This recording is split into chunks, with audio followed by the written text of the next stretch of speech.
Welcome to the Tree of Savior tier list for the wizard classes. This tier list is designed to give players an idea of a relative strength and usefulness of each wizard class in the game. Now, wizard class are ranked based on a variety of factors, including overall damage outputs, utility, and control. Now, keep in mind that these rankings are subjective and may vary depending on the individual playstyles and team composition. Now, before we dive in, I will be using a ranking tier list tables of C, B, A, and S tier. The C tier is considered to be the weaker class, while the S tier is considered to be the strongest among the wizard class in the game. With that being said, let's dive into the list and discover the best wizard class for your journey in Tree of Savior. Starting off with the first class is going to be Pyromancer, B tier. Pyromancer is a spell casting class that deals fire damage to enemies. They also have several area effect skills that can damage multiple enemies at once, such as Fire Pillars, Flame Grounds, and Hell Breath. Playing Pyromancer requires good timing and positioning to maximize its potential. The reason why I'm putting this class under the B category is that the majority of the Pyromancer skills are stationary. If a monster or the boss move away from your character's skill set, you basically just lose all your damage. However, this class is still by far one of the best LA wizard class for content like Memory of Flame, Singularity, Heroic Tale, and many more. Pyromancer level 1 Vibora enable 5 Pillar to drop random meteors nearby enemies. The DPS and damage interval is equivalent to 5 Pillar, which is pretty amazing by the way, because this Vibora also offers 2 extra skill level and 100% extra skill damage for 5 Pillars. The level 4 Vibora increased the Flame Ground final damage by 100%. On to the second class, we have Cryomancer. This one is going to be B tier. Cryomancer is the opposite of Pyromancer, which utilizes Ice Magic ability to freeze and slow down enemies. Now, this class is rather interesting compared to Pyromancer because it has a very unique casting effect synergy with Elementalist Health and Blizzard Storm ability. To give you guys a short summary, these two skills offer the best possible value for Elementalist Vibora, and they are considered Ice Element ability, which is kind of roll in with the Ice Steam for Cryomancer players. The only problem that I see with this class is the fact that the Cryomancer skill factor are extremely low compared to the majority of the wizard classes. Cryomancer Vibora trigger an icy snow bubbles every 0.5 seconds after installing the Frost Pillar. The damage is pretty much equivalent to the Frost Pillar skill factor, but it doesn't apply any freeze or chill effects.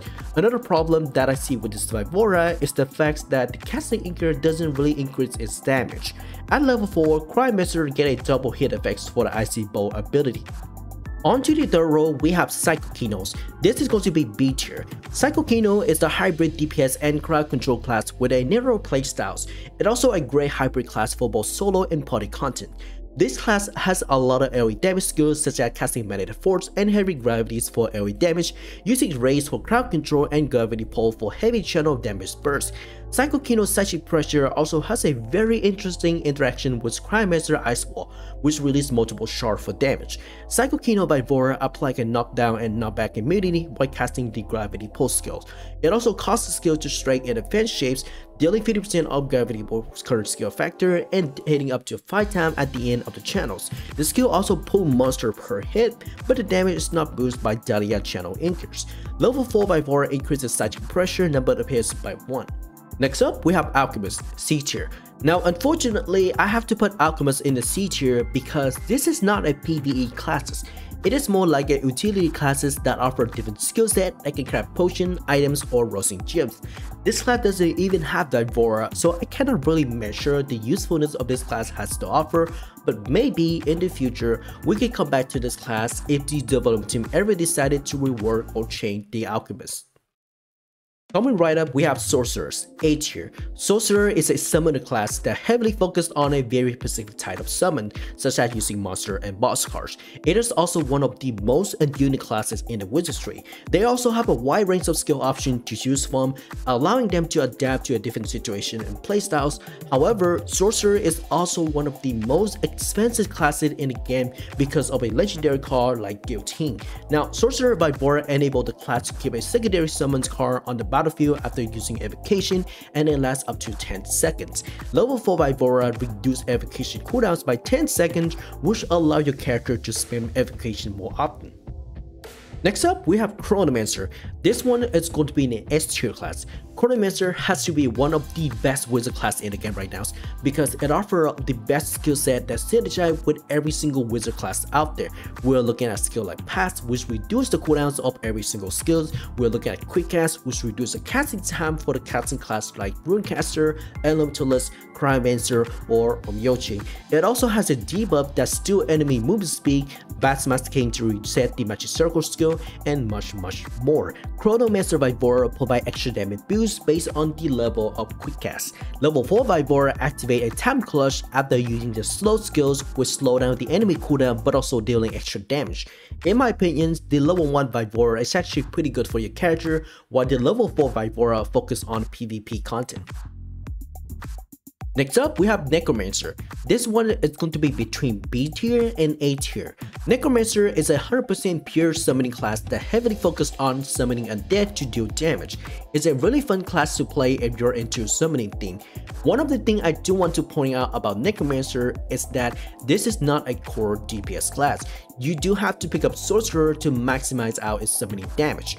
Necromancer Vivora level 1 allows your character to summon a very particular type of minion based on these skeleton skills.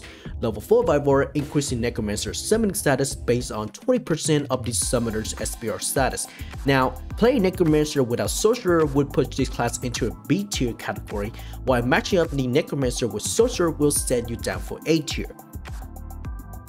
Next up, we have Elementalist. Elementalist is somewhere between B tier and A tiers, and I'm gonna explain why. Elementalist is a tri-element class that focuses on ice, fires, and electric types. However, this class damage output is heavily depending on your character's skill investments. The best possible skill investment including maxing out Blizzard, Health, Electrocutes, and Elemental Burst. Out of these 4 skills, 3 of them are casting skills, and they are extremely good with Elementalist level 1 Vivoras. Elemental level 1 Vivora costs Elemental Burst to deal extra damage with scale based on a very specific skill combinations such as Fire Claw plus the Meteors, Hail plus the Blizzard Storms, and Electrocute plus Lightning Orb. Level 4 Vivora increased to 100% final damage for a very specific skill element. If you were to look at all the elemental skills, Blizzard and Health are the 2 best combination skills for the Vivora because they deal a lot of damage. But at the same time, it also synergizes with other casting classes like Cryomancer, Runecaster, and Onmyoji, which means you can pretty much pick up the Beecher Anchors, which increase the damage output for casting spells. This is the reason why Elementalist is either B tier or A tier based on your skill investment. The next one is going to be Sage. It's either B tier or A tier. This is such a weird wizard class in my opinions because there are 2 ways to play Sage. Number 1, you can play Sage as a hybrid DPS support class in PvP content. The damage is pretty decent but definitely not top tier. Number 2, you can play Sage as a shopping class which allow you to sell teleport services at a cost of silver. It's not that bad because there is already high demand for event or mapping content. Sage's level 1 Vivora applied a storage space debuff for 10 seconds within the selected area after casting the Hole of Darkness. It also deals a non-parry magic damage to the target under the storage space debuff within 400 range. When your character casts a micro dimension, level 4 Vivora increased the ultimate dimensional final damage by 100%. Coming up next, we have Warlock. This is going to be another S tier class. Warlock is a dark attribute wizard that heavily focuses on the evocation combos. This class is also heavily depending on the class of Vivora because it provides the best values for the evocation combos. Warlock Vivora level 1 apply 1 stack of damage buffs every single time your character creates an evil spirit by using the evocation skills. Now players get 2 stacks for the high level spirits. When your character has 10 stacks, it triggers a dark property magic damage, dealing 200% of evocation skill factor and hitting up to 5 times along with a bunch of different auto effects.